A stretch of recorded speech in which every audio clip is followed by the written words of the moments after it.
원주의 한 시내버스 업체가 연료비 미납으로 운행이 중단되면서 시민 불편이 이어지고 있습니다. 보다 못한 원주시가 버스 준공영제 등 대책 마련에 나섰습니다. 강릉의 한 중학교 학생들의 등하굣길이 위협받고 있습니다. 학부모와 학교 측은 과속 단속 카메라나 과속 방지턱 등 안전시설을 요구하고 있지만 경찰은 난색을 표하고 있습니다. 원주 제8전초비행단의 군용기 소음 피해 대책을 촉구하는 주민들의 시위가 1년 넘게 진행되고 있습니다. 주민들의 요구사항을 들어봤습니다. 강릉시체육회 등 강릉 지역 시민사회단체들이 강원도의 강원FC 홈경기 결정에 반발하고 나섰습니다. 이들은 강원도가 당초의 약속을 지켜줄 것을 촉구했습니다.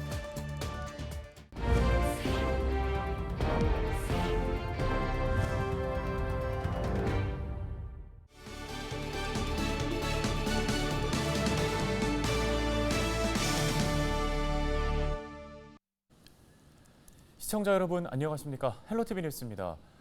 원주의 한 시내버스 업체가 경영난으로 일주일가량 버스 운행을 중단하는 사태가 벌어졌습니다. 다행히 20일부터 상당수가 운행을 재개했지만 시민들은 큰 불편을 겪었는데요.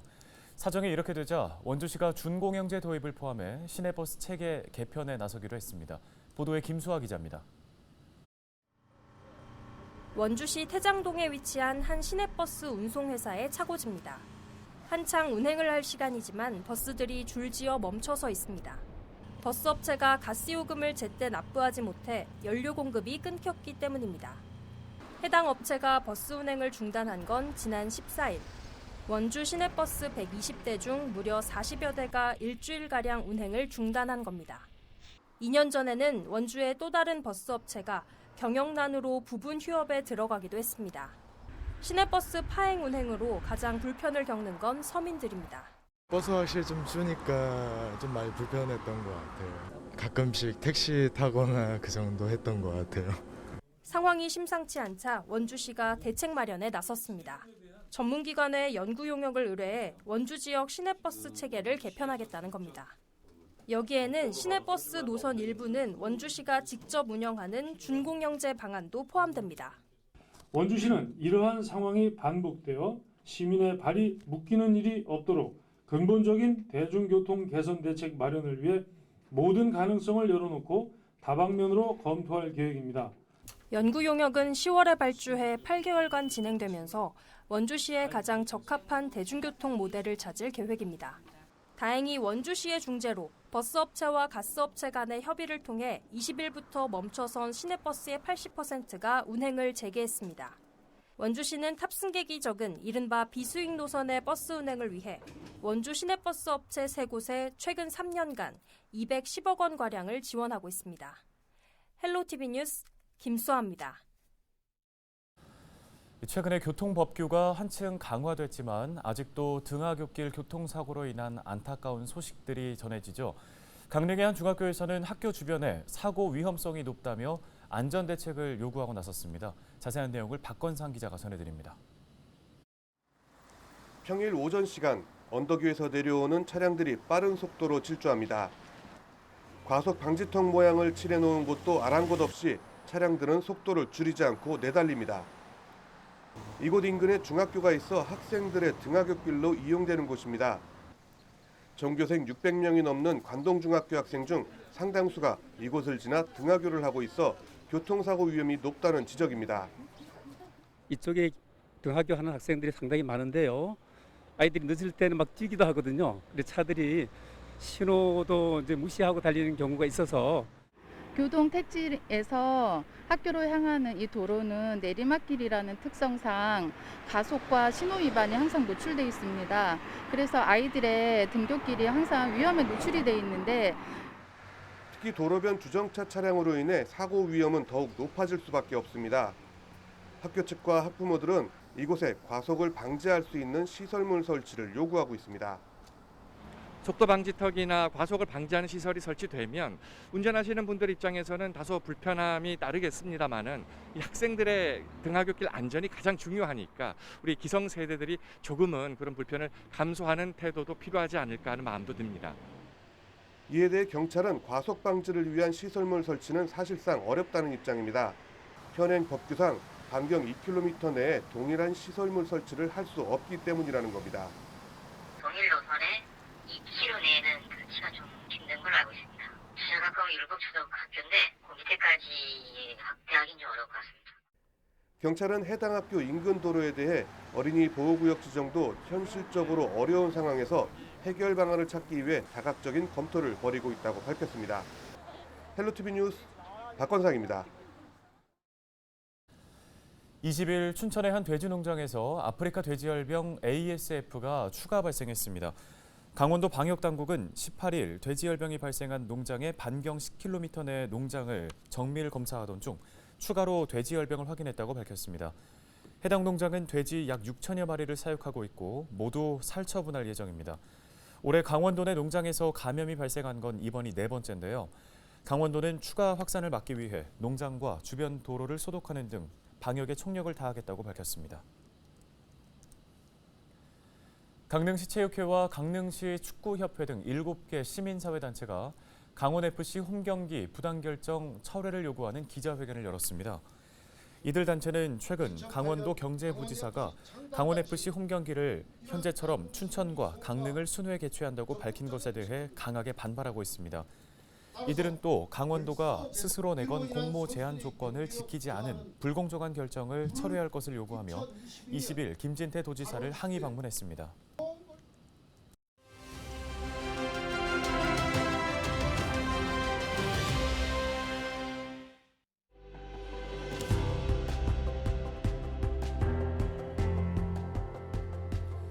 불과 며칠 전만 해도 늦더위가 이어지면서 정말 무더웠죠. 남서풍을 타고 유입되는 따뜻한 공기와 동해상에 자리한 고기압에서 불어오는 동풍의 영향으로 전남과 경기 또 충남 일부 지역에 폭염주의보가 내려지기도 했었는데요. 특히 9월 중순에 폭염주의보가 내려진 건 2011년 이후 11년 만의 일이었다고 합니다. 그러다 태풍이 지나가고 갑자기 기온이 뚝 떨어졌습니다. 북서쪽에서 찬 공기가 내려오면서 때문인데요. 아침 출근길부터 이제 정말 가을이 온 것 같은 기분도 들었습니다. 20일 전국 대부분 지역의 아침 기온은 15도 안팎을 기록했습니다. 하루 만에 수온주가 10도 가까이 뚝 떨어진 건데요. 강원 산간에서는 올 가을 처음으로 서리가 내리기도 했다죠. 다음 주부터는 본격적인 단풍철도 시작됩니다. 올해는 윤기 없던 지난해 단풍보다 더 좋을 것이라는 전망도 나옵니다. 설악산은 9월 29일을 시작으로 또 지리산과 한라산, 계룡산에서 10월 20일에 첫 단풍을 볼 수 있을 전망입니다. 가을은 모든 잎이 꽃이 되는 두 번째 봄이라는 말이 있습니다. 스치듯 짧게 지나가는 가을, 그 순간 놓치지 않도록 조금의 여유를 갖고 마음껏 누려보시길 바랍니다. 데일리 브리핑이었습니다.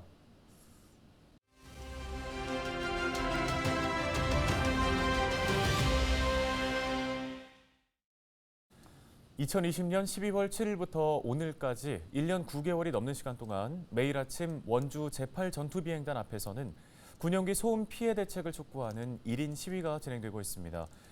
소음피해대책위원회는 극심한 소음은 물론 고개 비행 시 궤적을 만들기 위해 발생하는 경유 스모크의 환경 오염 문제를 제기하고 그로 인한 주민 피해를 해결하기 위해 목소리를 높이고 있는데요.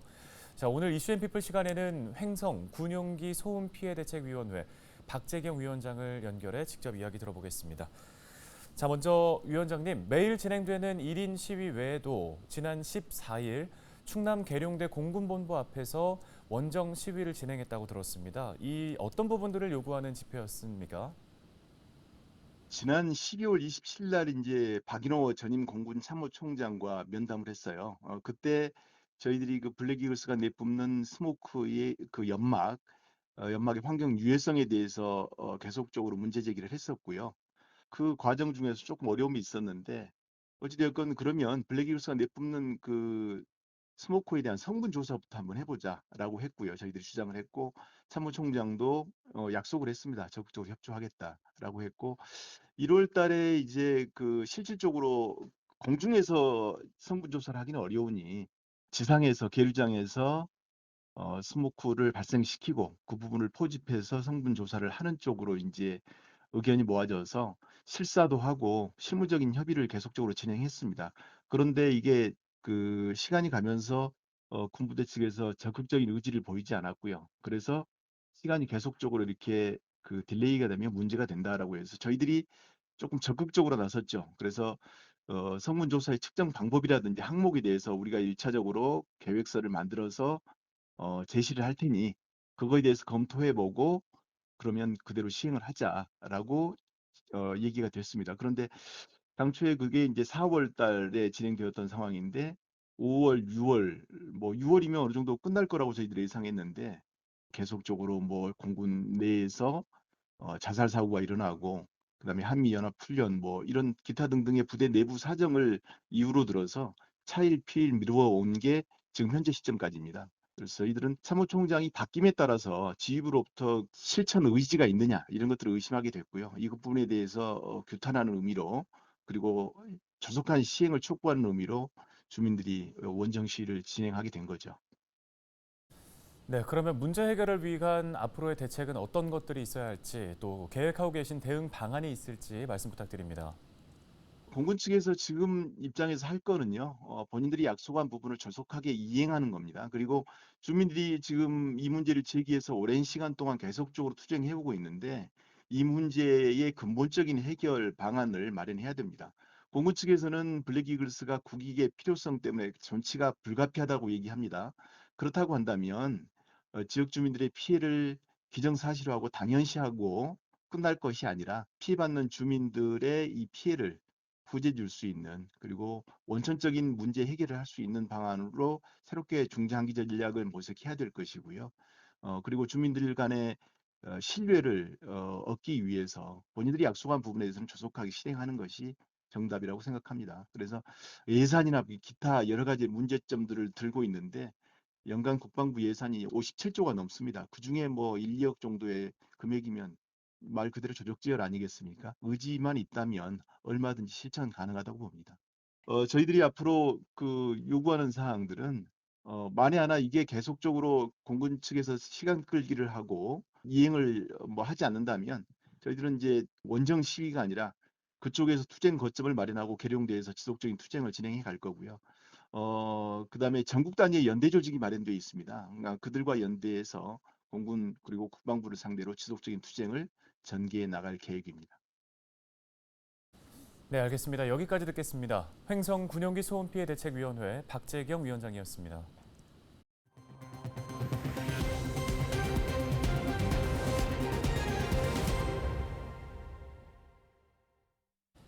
다음 소식입니다. 2022 춘천국제 레저대회를 앞두고 자원봉사자 발대식이 열렸습니다. 이날 발대식에서는 레저대회 자원봉사자 80여 명에 대한 기본 교육이 진행됐습니다. 또 육동한 춘천레저조직위원회 위원장과 김진호 춘천시의장이 참석해 봉사자들을 격려했습니다.